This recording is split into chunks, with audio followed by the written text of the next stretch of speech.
Is the deal still on the table, or has President Trump instructed you to drop the project?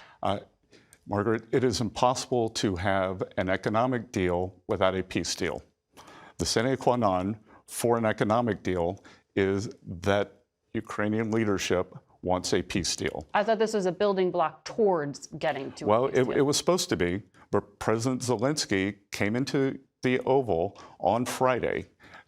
There were three things that were going to be done. There was going to be a press conference, there was going to be a private lunch with 16 of us, and as you could see from Dan Scavino's the post on his X account, we were already set up to sign the deal. So it's unclear now.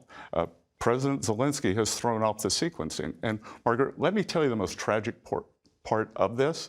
The President Trump's idea for this economic arrangement was to further intertwine the American people and the Ukrainian people and show no daylight, to show the Russian leadership that there was no daylight. And President Zelensky came into the Oval Office and tried to relitigate in front of the world the deal. And the place to have done it would have been in the private lunch. Okay, well, it's news to me that this was, that the sequencing is shifting, that you are saying you have to agree to a peace deal before the minerals agreement? There aren't even negotiations for a peace deal underway. Well, first of all, it's not a minerals agreement, it's a general economic agreement. So calling it a minerals agreement is incorrect. And I think we have to see if President Zelensky wants to proceed. What's the use in having an economic agreement that's going to be rendered moot if he wants the fighting to continue? President Trump wants a peace deal. Vladimir Putin, it's unclear if he wants a peace deal, though. There are no negotiations underway. The Secretary of State said that on another network this morning. Yeah, and President Trump has said that. President Trump is trying to move toward peace. He said repeatedly during that episode in the Oval, we don't know if we'll get a peace deal, but we got to try. Okay.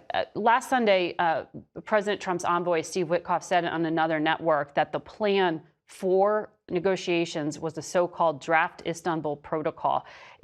The Institute for the Study of War says that this would leave Ukraine helpless in the face of future Russian threats or aggression. If that's described as the future of U.S. diplomacy and the framework, why isn't Mr. Zelensky asking the right question when he says, how can I agree to a ceasefire with no security guarantees, or even a minerals agreement or investment agreement without security guarantees? Well, look, I think the plan is for the European Union to provide this security, not NATO, the European Union. And again, the tragedy of Friday, and I don't know what President Zelensky was thinking. We had President of France, Emmanuel Macron, in on Monday. Great meeting.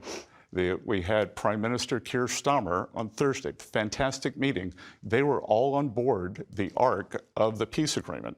All President Zelensky had to do was come in and sign this economic agreement, and again, show no daylight between Ukrainian people and the American people, and he chose to blow that up. So the deal's no longer on the table, just to be abundantly clear. Not at present.